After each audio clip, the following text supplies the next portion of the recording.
হাজারো ব্যথা বেদনার পরে ফিরে আসনি তুমি আপন ঘরে।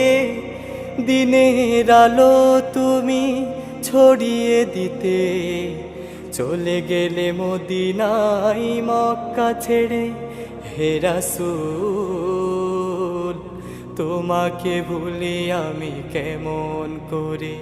হে রাসূল তোমাকে ভুলি আমি কেমন করে।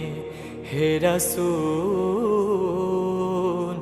তোমাকে ভুলি আমি কেমন করে।